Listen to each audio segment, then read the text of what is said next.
अस्सलाम वालेकुम। उम्मीद है अल्लाह ताला के फजल करम से बिल्कुल खैरियत से होंगे। अल्लाह ताला आप सबको अपने हिफ्ज़-ओ-मान में रखे, आसानियाँ अता फ़रमाए और आसानियाँ तक़सीम करने का शर्फ़ अता फ़रमाए। आप सबको मेरी तरफ़ से रमज़ानुल मुबारक की बहुत बहुत मुबारकबाद।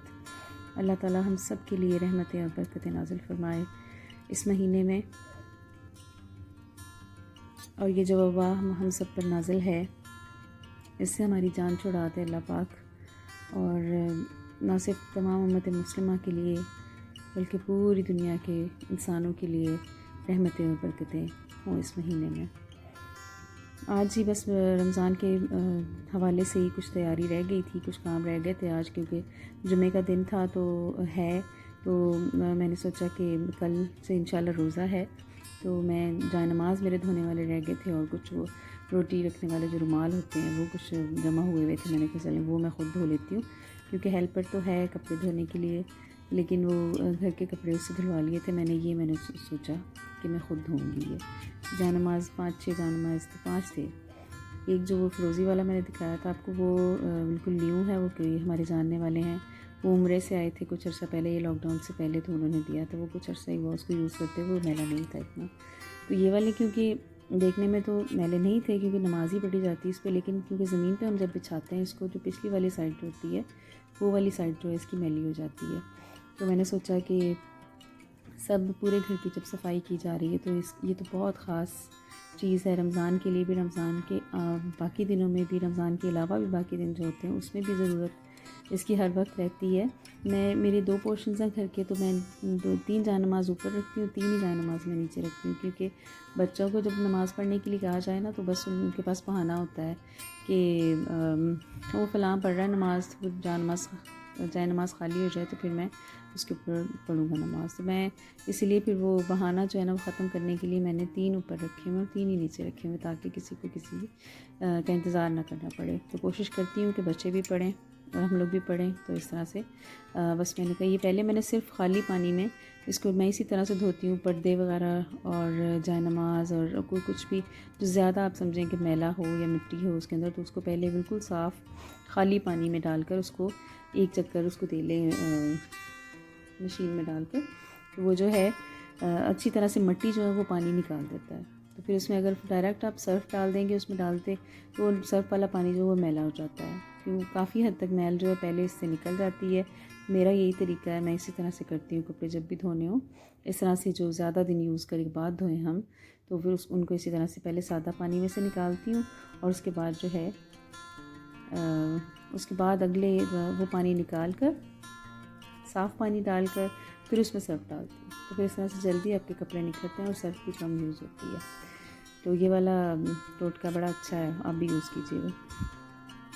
तो अब मैंने पानी वो एक चक्कर देकर उसको निकाल लिया है मैला पानी जो था। उसके बाद मैंने अब साफ़ पानी डाला है इसके अंदर, और अब मैं सर्फ़ डाल के इसके अंदर इसको जो है धो लूँगी। तो ये बहुत ज़्यादा टाइम लगाने की ज़रूरत नहीं है इसमें, तो इस तरह से जल्दी से धुल जाते हैं बस इस तरह से। अब मैंने सर्फ़ डाला है, देखिए पानी अभी भी काफ़ी मैला हो गया है, लेकिन अगर वो वाला ना निकाला हुआ होता तो फिर ज़्यादा मैला होना था। अब मशीन में मैंने डाल दिए जायनमाज़, वो धुल रहे हैं। फिर मेरे पास कपड़े तो कुछ श्रिंक करने वाले हैं, तो मैंने सोचा चलें इस टाइम में मैं वो श्रिंक करके डाल देती हूँ, जल्दी से सूख जाएंगे। तो बस ये एक हाथ में क्योंकि मेरे कैमरा और दूसरे हाथ से मैं एक हाथ से श्रिंक करने की उसको काम करने की कोशिश कर रही हूँ।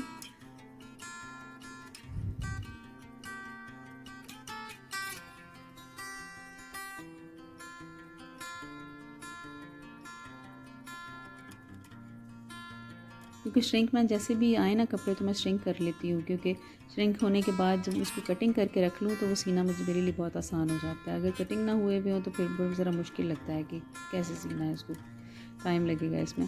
तो कटिंग किया हुआ फ़ौरन उठा के उसको सीना शुरू कर देते हैं। मेरी आदत है कि मैं इसको फ़ौरन श्रिंक कर लेती हूँ जब आते हैं कपड़े, तो उसको फिर कटिंग करके रख लेती हूँ, जैसे टाइम होता है फारिग सीना आसान हो जाता है। मैं भी कर ही रही थी तो मेरी वो लड़की आ गई जो हेल्पर है मेरी, वो कहती है कि बाजी मैं कर देती हूँ। मैंने कहा चलो अच्छी बात है, मैं एक हाथ से ज़रा मुश्किल में ही थी, तो उसने फिर बाकी कपड़े भिगो कर जो है उसको डाल दिया तारों पे।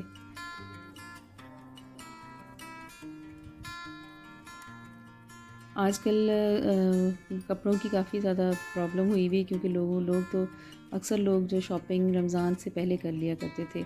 अब जो है कपड़ों की क्योंकि शॉप्स नहीं खुली हुई हैं, ऑनलाइन तो लोग ख़रीद रहे हैं। ये भी जिन्होंने लिए हैं वो भी ऑनलाइन ही मंगवाए हैं। तो जो खुद जाकर लेना पसंद करते हैं वो लोग तो भी इंतज़ार में है कि कब शॉप्स खुलेंगी और कब जाएंगे। लेकिन उम्मीद है कि रमज़ान में तो चाहे कम टाइम के लिए खुलें लेकिन खुल जाएंगी।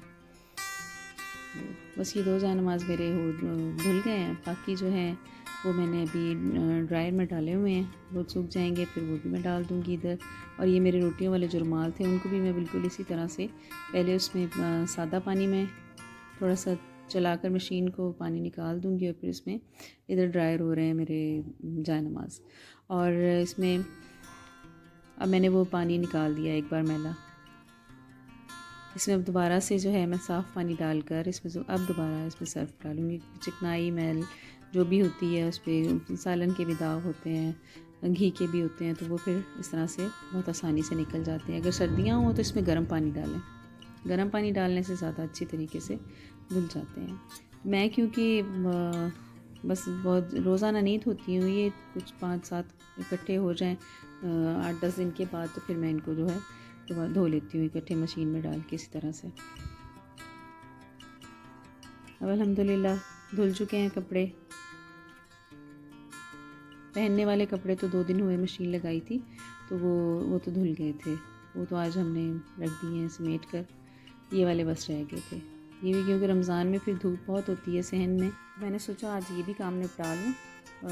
ये देखिए सितारा के फैसलाबाद सितारा के रुमाल आपको ज़रूर सारे पाकिस्तान में नज़र आएंगे जहाँ पे कर देखेंगे।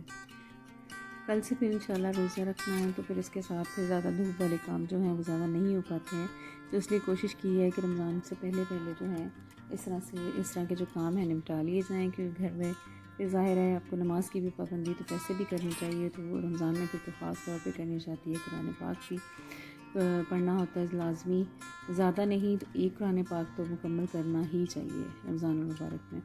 अगर आप एक सिपारे के हिसाब से भी रोज़ाना पढ़ते हैं तो इंशाल्लाह कुरान पाक मुकम्मल हो जाता है आपका।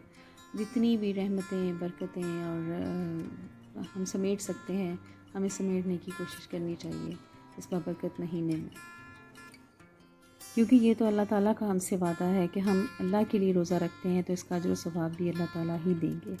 अल्लाह ताला अपने हिसाब से ही देंगे और बेहिसाब देंगे इंशाल्लाह।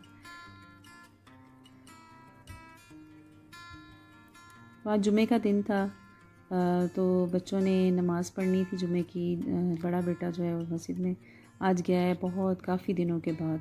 पहले जुमे काफ़ी जुम्मों से नहीं जा रहा था वो, तो आज जो है कह रहा था कि मैं मस्जिद में पढ़ने जाऊंगा। तो अल्लाह ताला हिफ्ज़-ओ-मान में रखे, पढ़ कर आया है नमाज़। और उनके लिए बस मैं छोटा वाला जो उस्मान गनी है वो कह रहा था कि मैंने पैंट शर्ट पहननी है तो उसके लिए पैंट शर्ट मैं प्रेस कर रही हूँ।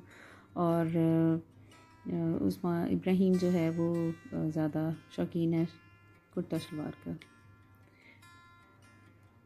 उसके लिए मैं कुर्ता ट्राउज़र करूँगी आयन।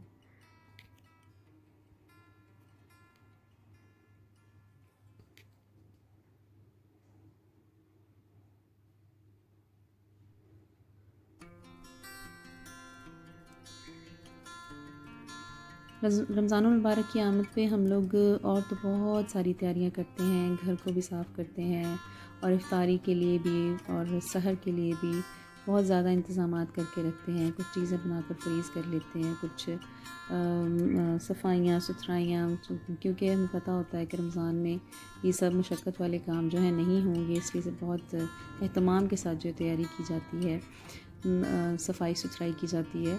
तो हमें कोशिश करनी चाहिए कि घर की सफाई सुथराई के साथ साथ हमें अपने दिलों को भी बहुत बहुत साफ़ कर लेना चाहिए। क्योंकि अगर हम लोग किसी के बारे में अपने दिल में कोई कीना रखते हैं या कोई बुराई रखते हैं या कोई ऐसा गुमान रखते हैं कि किसी को नुकसान पहुंचाने वाली कोई बात हमारे ज़हन में है, तो हमें कोशिश करनी चाहिए कि कम से कम रमज़ान का महीना आने से पहले जो हम लोग अपने दिलों को भी साफ़ कर लें।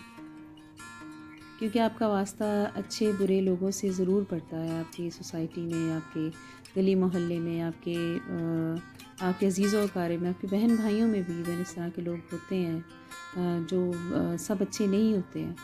लेकिन आपको ये कोशिश करनी चाहिए कि आप पॉजिटिव रहें सबके साथ,